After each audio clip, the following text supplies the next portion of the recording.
President, The senator from Washington. I ask the quorum call be dispensed with. Without objection.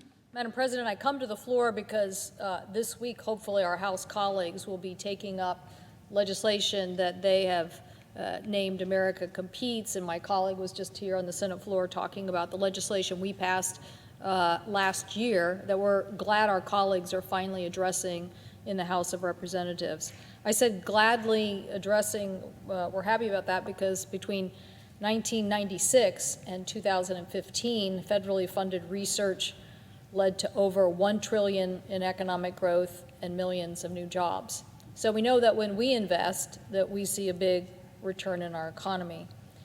What we know, though, is, however, R&D investment is at its lowest point in nearly 45 years, as measured as a percentage of GDP.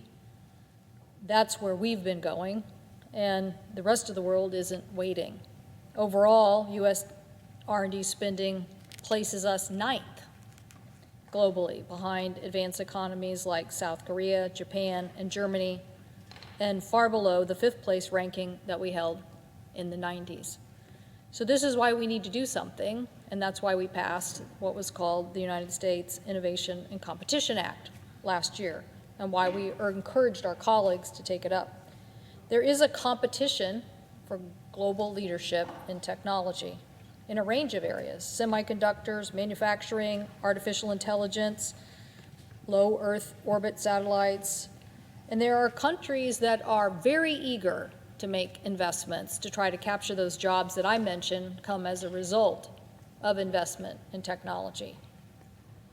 We know that we tried to solve this problem before, or that is to stay competitive.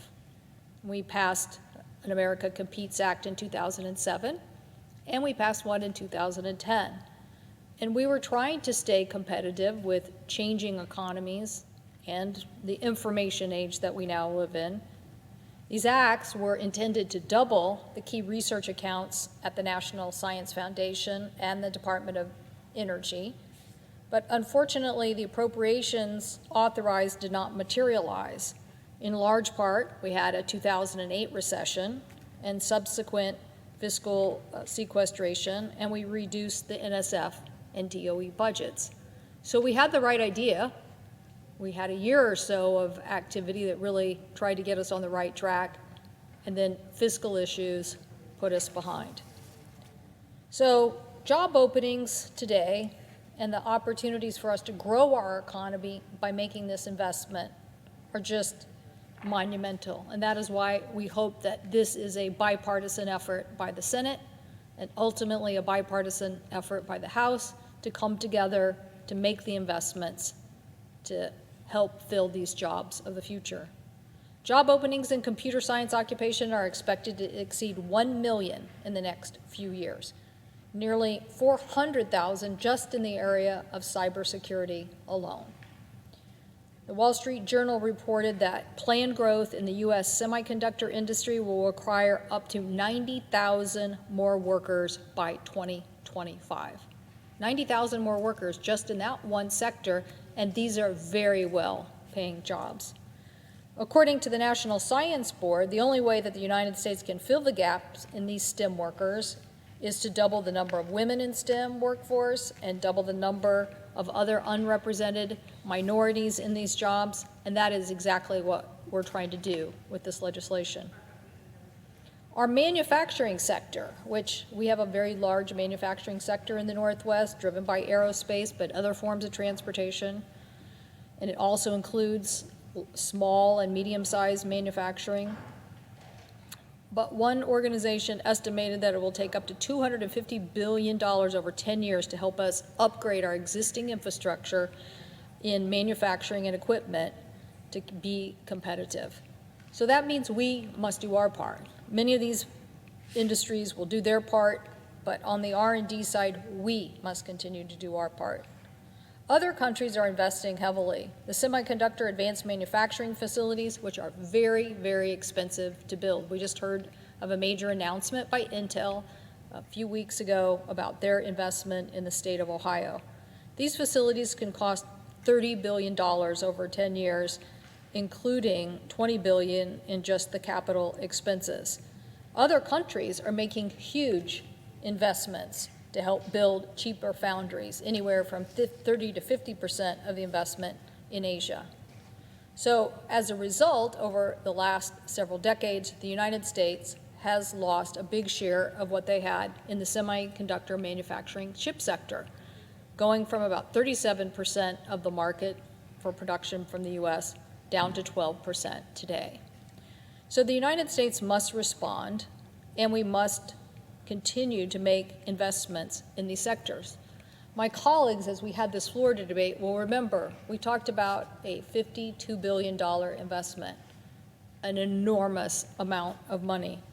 But I asked my colleagues who helped us to get this legislation and those who weren't with us at that moment to consider this information.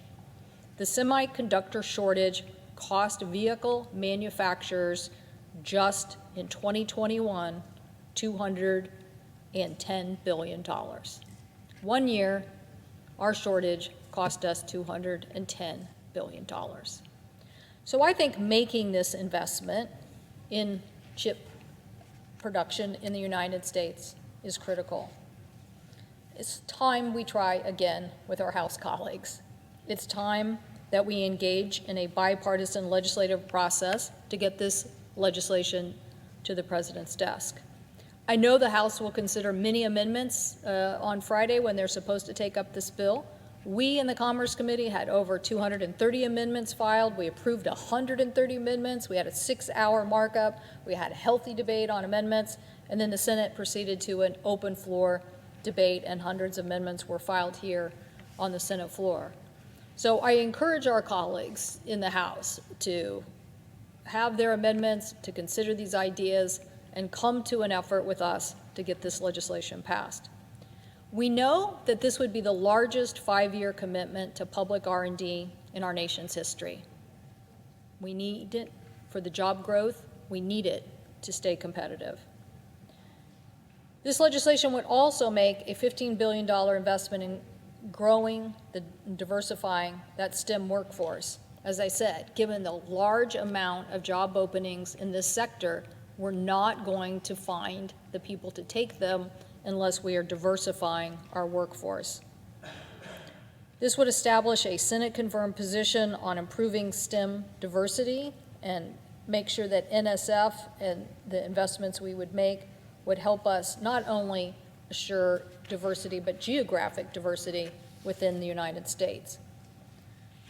This legislation would also create a first-of-a-kind NSF, National Science Foundation Tech Director, to help accelerate the development and translation of new technologies within the United States to the future and helping those jobs grow more quickly. Now, I know a lot of people probably at the beginning, if NSF was already doing a good job, if DOE was already doing a good job, why do we have to do something different? Well, the issue is the United States is producing a lot of R&D, and that R&D is being used by other people. It's actually documented public information that ends up getting used and translated by somebody else, a hungrier, faster-moving opportunity, and thereby getting translated. So this bill addresses that. This bill, with the creation of a tech directorate, is about accelerating the R&D that we do and turning it into real manufacturing at a faster rate. We call this tech transfer, and if you have any kind of university in your state, you know exactly what I'm talking about, and these universities play a key role in tech transfer. In fact, tech transfer in this realm of university has been responsible for about 4 million jobs over the last 20 years, I think it is, last 20 years. So these are big investments that they have supported over 4 million jobs. So USICA would nearly make an investment of $17 billion in the Department of Energy and authorize a tripling of the manufacturing extension partnership to help with those manufacturing opportunities, and also make investments in tech hubs to help create private sector investment in the same kind of workforce opportunities for the future.